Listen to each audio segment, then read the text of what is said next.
প্ৰিয় ছাত্ৰ ছাত্ৰীসকল, আগন্তুক 2025 চনত হাইস্কুল শিক্ষান্ত পৰীক্ষাত অৱতীৰ্ণ হ'বলগীয়া ছাত্ৰ ছাত্ৰীসকলৰ বাবে ঐচ্ছিক বিষয় সংস্কৃতৰ ওপৰত অতি আৱশ্যকীয় কেইটামান প্ৰশ্নৰ উত্তৰ আগবঢ়ালোঁ।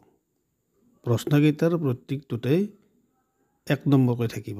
আশা কৰোঁ প্ৰশ্নোত্তৰখিনিয়ে তোমালোকক যথেষ্ট সহায় কৰিব। প্ৰথম প্ৰশ্ন, দ্য মনু সংহিতা ইজ নউন এজ মনুস্মৃতি, হয় নে নহয় লিখা। প্ৰশ্নটোত সুধিছে মনু সংহিতাখনক মনুস্মৃতি বুলিও জনা যায়, হয় নে নহয়।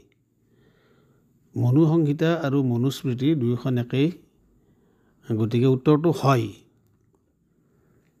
2 নম্বৰ প্ৰশ্ন, পঞ্চতন্ত্ৰত কিমানটা শ্লোক আছে। উত্তৰ, পঞ্চতন্ত্ৰত প্ৰায় 900টা শ্লোক আছে। 3 নম্বৰ, গৰ্দভ কুকুৰৰ কথা গল্পটো কোনখন গ্ৰন্থৰ পৰা লোৱা হৈছে।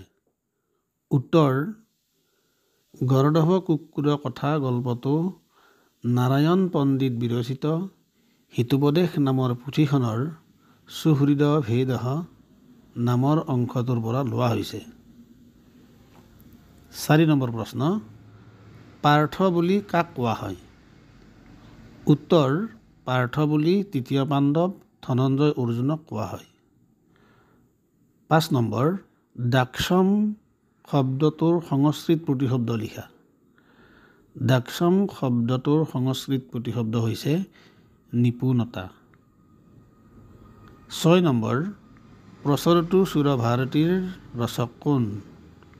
প্ৰচৰতু সুৰভাৰতীৰ ৰচক মহু মহোপাধ্যায়, অধ্যাপক ডক্টৰ মুকুন্দ মাধৱ শৰ্মা। 7 নম্বৰ প্ৰশ্ন, বেদৰ শেষ অংশক কি বোলা হয়।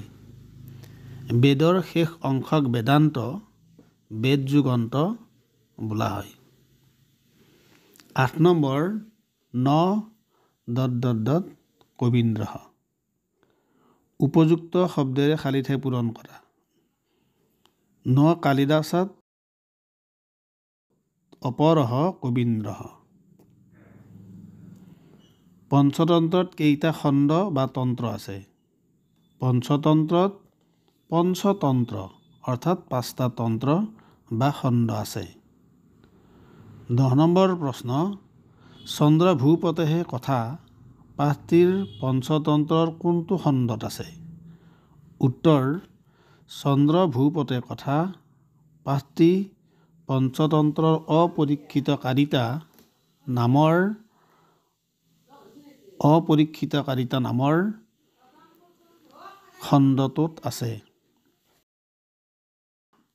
11 নম্বৰ, ৰজকজনে ক'ত বাস কৰিছিল। উত্তৰ, ৰজকজনে বাৰাণসীত বাস কৰিছিল। 12 নম্বৰ, শ্ৰীমদ ভগৱদ গীতাত কেইটা অধ্যায় আছে। শ্ৰীমদ ভাগৱত গীতাত 18টা অধ্যায় আছে। 13 নম্বৰ প্ৰশ্ন, শ্ৰীমদ ভগৱদ গীতাৰ প্ৰতিটো অধ্যায়ক কি বুলি জনা যায়। উত্তৰ, শ্ৰীমদ ভগৱদ গীতাৰ প্ৰতিটো অধ্যায়ক যোগ বুলি জনা যায়। ভাতৃ মনোৰথ পুৰয় এই কথাষাৰ কোনে কৈছিল। উত্তৰ, প্ৰশ্নোক্ত কথাষাৰ জনক নন্দিনী আৰু শ্ৰীৰামচন্দ্ৰ ধনিকা সীতাই কৈছিল। 15 নম্বৰ, কুমাৰ সম্ভৱম মহাকাব্যত কেইটা সৰ্গ আছে। উত্তৰ, কুমাৰ সম্ভৱম মহাকাব্যত 17 সৰ্গাঃ অৰ্থাৎ 17টা সৰ্গ আছে। নিৰ্ঘৃণঃ শব্দটিৰ বিপৰীত শব্দ লিখা। উত্তৰ, নিৰ্ঘৃণঃ শব্দটিৰ অৰ্থ হৈছে নৃশংস, নিষ্ঠুৰ বা আনকাইণ্ড।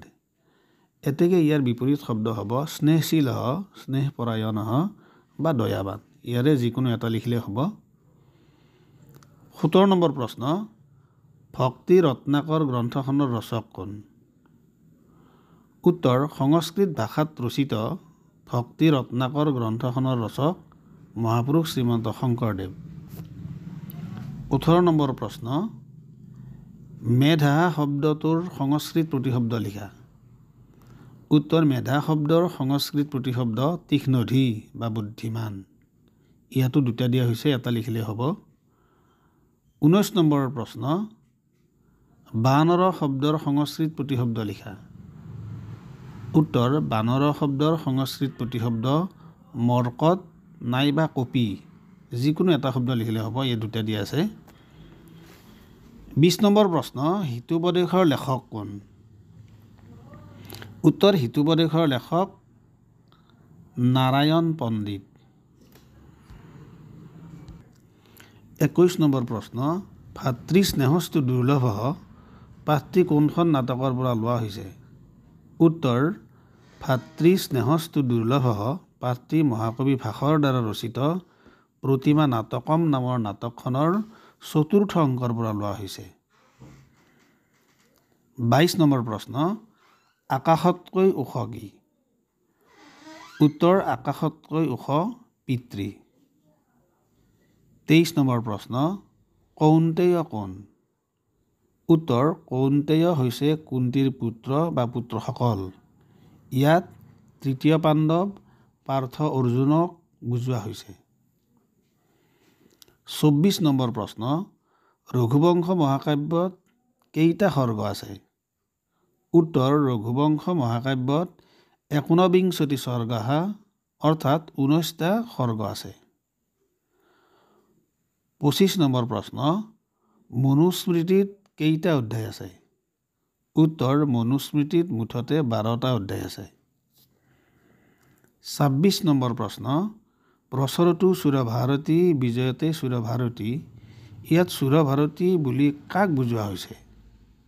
উত্তৰ প্ৰায় সকলো ভাৰতীয় ভাষাৰে জননী স্বৰূপা সংস্কৃত ভাষাত ইয়াক সুৰভাৰতী বুলি বুজোৱা হৈছে। 27 নম্বৰ প্ৰশ্ন, শংকৰদেৱে সংস্কৃত ভাষাত লিখা গ্ৰন্থখনৰ নাম কি? এই প্ৰশ্নটোৰ উত্তৰটো আমি আগত দিছোঁৱেই, তথাপি ইয়াতে ডাইৰেক্ট সুধিছে সংস্কৃত ভাষাত লিখা শংকৰদেৱৰ গ্ৰন্থখনৰ নাম। উত্তৰ হ'ব শংকৰদেৱে সংস্কৃত ভাষাত লিখা গ্ৰন্থখনৰ নাম ভক্তি ৰত্নাকৰ। 28 নম্বৰ প্ৰশ্ন, পৰিতোষঃ শব্দটিৰ সংস্কৃত প্ৰতিশব্দ লিখা। পৰিতোষঃ শব্দটিৰ সংস্কৃত প্ৰতিশব্দ হৈছে সন্তুষ্টি বা সন্তোষঃ। ইয়াতো দুটা দিয়া হৈছে, এটা লিখিলে হ'ব। 29 নম্বৰ প্ৰশ্ন, ভোজ প্ৰবন্ধৰ লেখক কোন? উত্তৰ ভোজ প্ৰবন্ধৰ লেখক শ্ৰী বল্লাল দেৱ। 30 নম্বৰ, বিদেশত মিত্ৰ কোন? উত্তৰ প্ৰবাস বা বিদেশত মিত্ৰ হৈছে ধন টকা পইচা বা বাণিজ্য। 31 নম্বৰ প্ৰশ্ন, অনাদি পাতন গ্ৰন্থখনৰ ৰচক কোন? উত্তৰ অনাদি পাতন নামৰ গ্ৰন্থখনৰ ৰচক শ্ৰীমন্ত শংকৰদেৱ। ছাত্ৰ ছাত্ৰীসকল, আজি তোমালোকক এই প্ৰশ্নকেইটা দিলোঁ। সংস্কৃতৰ আৰু গ্ৰামাৰ তোমালোকৰ কাৰণে যিখিনি এক্সামত যিখিনি আহিবলগীয়া গ্ৰামাৰ আছে, তেনেকুৱা ধৰণৰ চেম্পল গ্ৰামাৰ মই অনতিপলমে দিম। আশা কৰোঁ তোমালোকে এইখিনি ভালদৰে পঢ়ি পৰীক্ষাত ভাল ৰিজাল্ট কৰিবা। ধন্যবাদ।